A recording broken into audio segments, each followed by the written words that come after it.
4 soo galayso taariikhduna waa 22 Abriil sanadka 2025 barnaamijka habeenimo waxaan idinku hayaa qodobo aad u xiiso badan kooxaha muqaawamada Falastiiniyiinta oo nagta uga saaray ciidanka Israa'iil hoobiyayaal ay 4 jiho kaga duqeeyeen deegaanka la yiraahdo Xayu Tufaax dhanka bari ee magaalada Gaza ciidanka Israa'iil oo markaa la sheegay in ay halka u direen diyaarada helicopters si ay u daabulaan dhaawacyada ka dhashay weerarkaas haddaba xaaladda Gaza barnaamijkan idinku haya Trump iyo Netanyahu oo goordhow telefoonka ku wada hadlay arrimo xasaasiyana ka hadlay aqalka cad ee Mareykanka oo sheegay xilliga ay bilaabanayso iyo xilliga ay dhamaanayso booqashada Donald Trump bisha May ee soo socota uu ku tagi doono 3 wadan oo ku yaala dalalka Khaliijka dhanka kale madaxweynaha Turkiga ayaa u yeeray ra'iisul wasaaraha Pakistan maadaama Pakistan ay tahay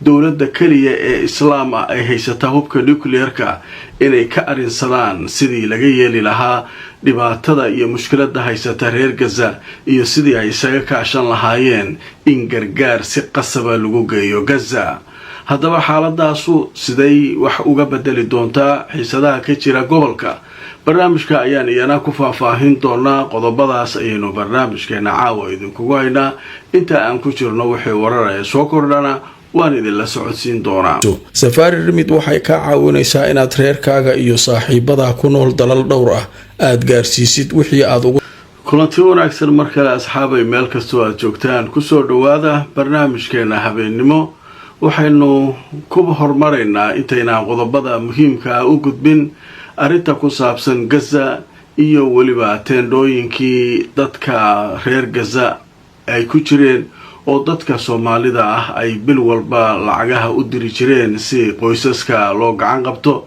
iyadoo xaaladdu ay markan aad u leedato oo dhan walba ay dhibaato ka haysato dadka reer Gaza haddaba qadka telefoonka waxaanu ku wareysanaynaa Sheekh Cabdilxayi oo isagu oday u ah gudida gurmadka howlahaas ka shaqeysa oo dadka Falastiiniyiinta gurmadkooda Soomaalida ka aruurisa oo markaa la wadaagta marka Sheekh Cabdilxayi waxa uu ku sugan yahay magaalada Muqdisho sheekhana waa ku salaamaynaa mar kale waxaad nooga warantaa xaaladdu halkee maraysaa muddooyinkan qoysaskii dadka Soomaaliyeed ay kaalmeynayeen ee reer Gaza ahaa warkoodana si halkee wax marayaan iyo teendooyinkii iyo hawlihii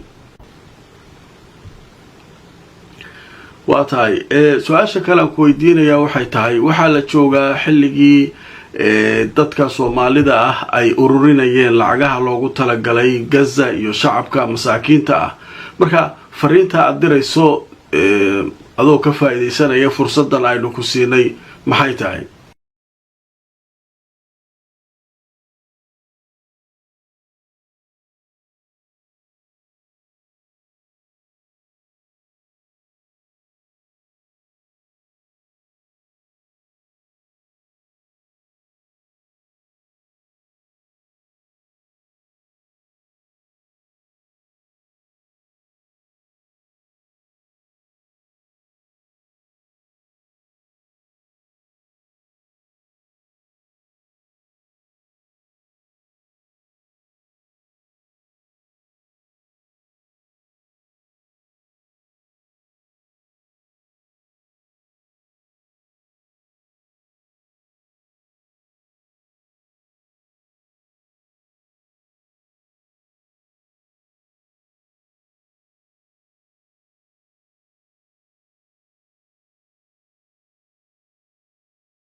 waa tahay aad iyo aad baa u maasan tahay Sheekh Cabdilxayi ayuu kaasi ahaa dadka doonaya inay Sheekh Cabdilxayi la xiriiraan telefoonkiisa meesha ayuu ku qoran yahay oo markaa halkaa ayaynu ku qornay sidaad arkayseen markuu hadlayay telefoonkii hoostiisa ku qornaa telefoonkaas ayaad ka wici kartaan sheekh cabdixayi. sheekh cabdixayi waa mahadsan tahay.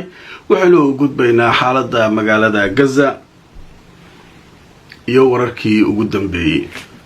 haddaba waxaynu ku bilaabaynaa deegaanka la yidhaahdo xayi tufaax oo ku yaala bariga gaza. jabhadda la yidhaahdo saraaya alqudus ayaa waxay sheegtay inay hoobiyaha dhumucdiisu tahay 60 ay ku garaacday fariisin ay joogeen ciidanka israa'iiliyiinta iyagoo weliba hoobiyaha ka ridayay meel ku dhow halka ay joogaan, taasoo markaa la sheegay in khasaaro xoog leh ay ciidanka israa'iil soo gaarsiisay. ilaa maqribkii caawa diyaaradaha waxay halkaa ugu degayeen si la sheegay in ay ka qaadayeen dhaawacyada askartii wax ku noqotay hoobiyayaashii lagu garaacay halkaas. xaaladda gaza way kasii daraysaa marba marka ka dambaysa. kooxaha muqaawamaduna mar walba taagtiig cusub oo ay wax ku yeeli karaan ciidanka israa'iil ayay la soo baxayaan. waxaa telefoonka ku wada hadlay goor dhaweyto madaxweynaha maraykanka Donald Trump iyo ra'iisul wasaaraha Israa'iil Benjamin Netanyahu. haddaba dhowr arrimood oo muhiim ah ayay ka hadleen sida warbaahintu ay sheegayso, laakiin arrinta ugu muhiimsan ee Trump uu soo wacay ninka la yiraahdo Netanyahu waxay ahayd inuu bal yiraahdo war isdeji. warqadaha ay soo dirayso Israa'iil aqalka cad waa buuxsamaa lagu leeyahay arrinta Iiraan annaga haddaanan ka galaynin maaragtay dhinac ka fariisanaynin Maraykanka oo aan wax ka ogaanaynin waxaan u malaynaynaa inaad tanaasul badan samaynaysaan kan qayladooda baxaysa maalmaan. oo maxaa idinka galay Maraykan iyo Iiraan maya annagu inaan ogaanaan rabnaa say u lahaayeen. marka hadda ninkan Trump waxa leeyahay marka ugu horeysaba wuxuu kala hadlay arrinta Iiraan. wuxuu yiri isdeji, waxba ha walwalin, wax walba wanaagi ku dhamaan doonaan, wax idinku dhibaato idinku ah annagu ma soo qaadayne adinku jooga meeshiin. ninkii marka xoogaa waxaaba ku dhacay walwal aan caadi ahayn.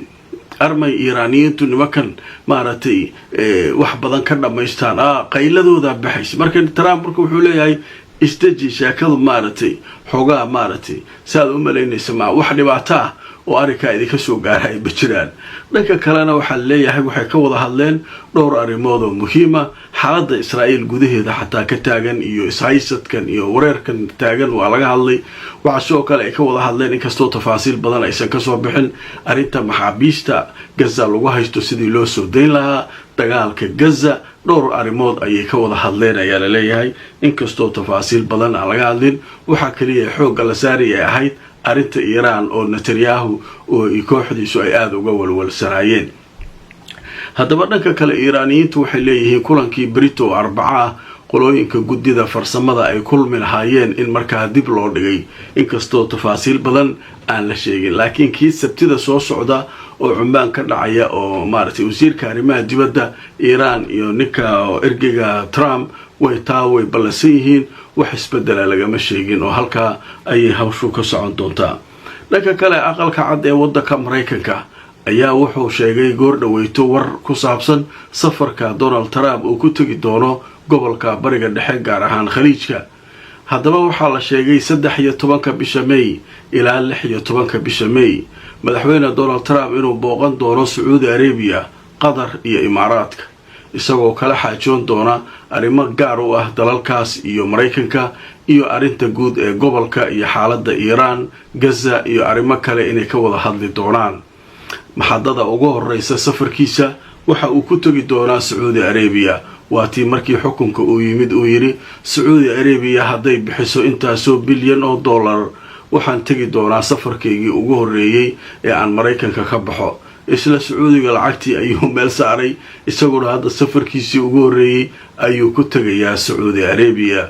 haddaba hawshaas halkaas ay baraysaa. qadar xayeysiisa kadib waxaan galaynaa sheeko cajiiba oo ku saabsan Turkiga iyo Pakistan oo wada xaajood aad muhiim u ah ku leh waddanka Turkiga. ra'iisul wasaaraha Pakistan oo lagu casuumay Turkiga arrinta Gaza waxa ay ka yeelayaan iyo xayiraadda Israa'iil ay ku hayso dadka muslimiinta ee dhibaataysan maadaama Pakistan ay tahay dalka kaliya ee islaamka haysta hubka nukliyeerka. waalidiinta magaalada muqdisho ku nool waxaa loo hayaa war farxad leh. waxaa laga furay wadada Soddonka Ex Hotelkii Caamir machad cusub oo lagu magacaabo Beacon International Academy. waxaa jooga macallimiin aqoontoodu sareyso dibaddana lagaaga keenay. cunugaagu wuxuu fursad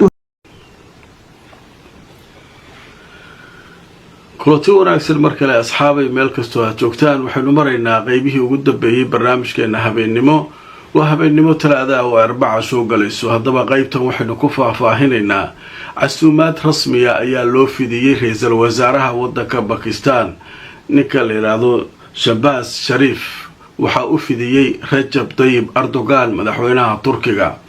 ajandayaal muhiim ah ayay ka wada hadlayaan sida warbaahinta Turkigu ay qorayso, waxaana ugu weyn cilaaqada labada dowladood iyo arinta Gaza. Erdogan wuxuu doonayaa in dowladaha waaweyn ee islaamku ay markaa sameeyaan cadaadis weyn oo ay saarayaan Israa'iil oo ku saabsan sidii gargaarka loo gelin lahaa Gaza.